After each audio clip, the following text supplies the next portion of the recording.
পবিত্র জিলহজ মাসের চাঁদ আগামী ১৭ মে দেখা যাওয়ার সম্ভাবনা রয়েছে বলে জানিয়েছে সংযুক্ত আরব আমিরাত। সেই হিসেবে আগামী ২৭ মে বুধবার বিশ্বের বেশিরভাগ দেশে পবিত্র ঈদুল আজহা উদযাপিত হতে পারে।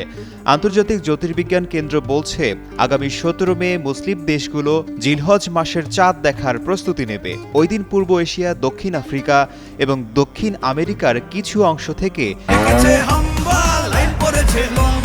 কি হয়েছে? মিনিস্টার ফ্রিজ কিনে হাম্বা জিতেছে।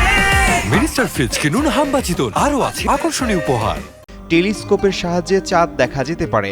সংস্থাটি বলছে, মধ্য ও পশ্চিম এশিয়া, উত্তর আফ্রিকা ও উত্তর ও দক্ষিণ আমেরিকার অধিকাংশ অঞ্চল থেকে খালি চোখেও চাঁদ দেখা যাওয়ার সম্ভাবনা রয়েছে। গাণিতিক হিসাব অনুযায়ী ১৮ মে সোমবার থেকে ১৪৪৭ হিজরি সালের জিলহজ মাস শুরু হতে পারে। সেক্ষেত্রে আগামী ২৭ মে বুধবার ঈদুল আজহা হওয়ার প্রবল সম্ভাবনা রয়েছে।